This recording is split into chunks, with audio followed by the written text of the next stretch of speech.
High court की Lucknow bench ने राहुल गांधी की नागरिकता के विवाद पर सिटीजनशिप एक्ट के तहत केंद्र सरकार से की गई शिकायत पर अब कार्रवाई का ब्यौरा मांगा है। इस शिकायत में कहा गया है कि राहुल गांधी के पास दोहरी नागरिकता है। दोहरी नागरिकता के कारण वो चुनाव नहीं लड़ सकते और सांसद नहीं बन सकते। न्यायमूर्ति राजन रॉय और न्यायमूर्ति ओम प्रकाश शुक्ला की खंडपीठ ने कर्नाटक के एस विघ्नेश शिशिर की याचिका पर केंद्र सरकार से ब्यौरा मांगा है। मामले की अगली सुनवाई 30 सितंबर को होगी। जुलाई महीने में इसी याचिका को न्यायालय में ये कहते हुए खारिज कर दिया गया था कि वो चाहे तो सिटीजनशिप एक्ट के तहत सक्षम प्राधिकारी को शिकायत कर सकता है। विघ्नेश की ओर से दलील दी गई कि उसके पास तमाम दस्तावेज और ब्रिटिश सरकार के कुछ ईमेल हैं जिनसे ये सिद्ध होता है कि राहुल गांधी एक ब्रिटिश नागरिक हैं और इस कारण वो चुनाव लड़ने के लिए अयोग्य हैं। राहुल गांधी लोकसभा सदस्य का पद नहीं धारण कर सकते। इसी आधार पर याची ने राहुल गांधी की सांसद पद पर बने रहने के खिलाफ अधिकार पृच्छा रिट जारी करने का आदेश देने की भी मांग की।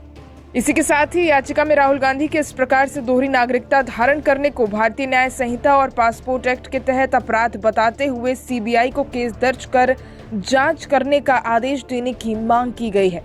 याची का कहना है कि उसने दोहरी नागरिकता के संबंध में सक्षम प्राधिकारी को दो बार शिकायतें भेजी, लेकिन उनके द्वारा कोई कार्रवाई न किए जाने पर वर्तमान याचिका दाखिल की जा रही है।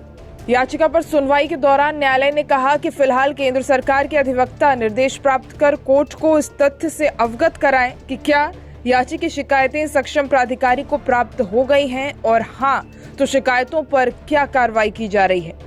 आपको बता दें, जुलाई में इस याचिका को कोर्ट ने खारिज कर दिया था। इस पर कोर्ट ने कहा था कि याची पहले तो सिटीजनशिप एक्ट के तहत सक्षम प्राधिकारी के पास शिकायत कर सकता है। हालांकि याचिकाकर्ता का कहना है कि उसके पास पर्याप्त सबूत हैं कि राहुल गांधी ब्रिटेन नागरिक हैं। साथ ही याचिकाकर्ता ने बताया कि सक्षम प्राधिकारी के पास 2 बार शिकायत के बाद भी कोई एक्शन नहीं लिया गया। केस की सुनवाई करते हुए कोर्ट ने सिटीजनशिप एक्ट 1955 के तहत केंद्र सरकार के सक्षम अधिकारी से की गई शिकायत पर एक्शन का ब्यौरा मांगा है। इसके साथ ही अदालत ने कहा कि कोई भी फैसला लेने से पहले वो एक बार भारत सरकार के फैसले को जानना चाहेंगे कि उन्होंने इस शिकायत पर क्या और किस तरह का एक्शन लिया है। मामले की अब अगली सुनवाई 30 सितंबर को की जाएगी।